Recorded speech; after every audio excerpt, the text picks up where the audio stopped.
Simple చిక్కుడుకాయ curry అండి. చాలా లిమిటెడ్ ఇంగ్రీడియంట్స్. ఎంత టేస్టీ ఉంటుందంటే గుమగుమలాడిపోతుంది. ఒక్కసారి ట్రై చేయండి.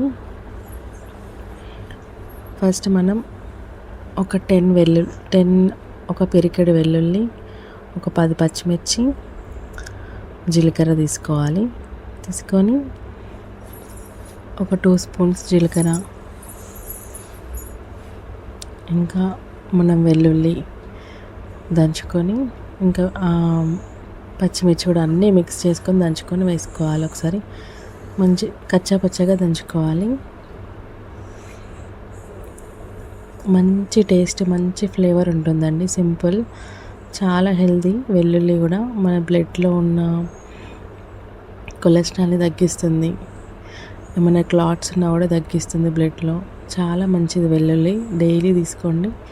ఒక పచ్చి వెల్లుల్లిని కూడా ఫ్యాట్ ఉన్నవాళ్ళు, కొలెస్ట్రాల్ ఉన్నవాళ్ళు, హార్ట్ రిలేటెడ్ ప్రాబ్లమ్స్ ఉన్నవాళ్ళు ఒక పచ్చి వెల్లుల్లిని పొట్టు తీసుకొని మనం ఒక ఫస్ట్ ముద్దలో అన్నంలో కానీ, మనం టిఫిన్ చేస్తుంటే కానీ, దేంట్లో అయినా ఒక అన్నం ముద్దలో పెట్టుకొని తిన్నా కూడా డైలీ మనకు అలవాటు అవుతుంది. కొంచెం ఘాటుగా ఉంటుంది కానీ డైలీ తింటుంటే అలవాటు అయిపోతుంది. చాలా ఫీడింగ్ మదర్స్కి చాలా యూస్ఫుల్ అండి. వెల్లుల్లి తింటే బ్రెస్ట్ మిల్క్ ఇంక్రీజ్ అవుతుంది. ఇదంతా మంచిగా కచ్చా పచ్చగా దంచుకున్నాక ఫస్ట్ మనం ఆయిల్ వేడి చేసుకొని ఆయిల్లో వేసుకోవాలి. ఇంకేం వేసుకోవద్దండి, ఇంత ఇది ఒక్కటే వేసుకొని ఎక్కువ వేయించొద్దండి.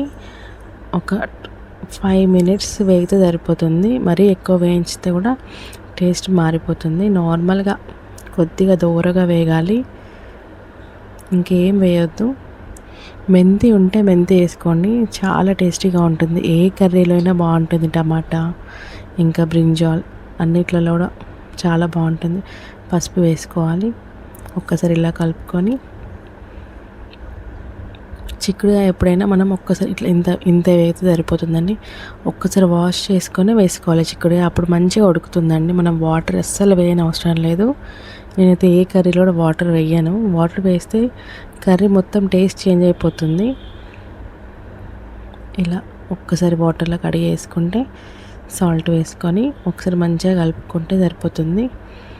అంతే అండి. బాగా ఇది ఫ్రై అవ్వాలి. నేను స్టార్టింగ్లో చూపించాను కదా, అంతే.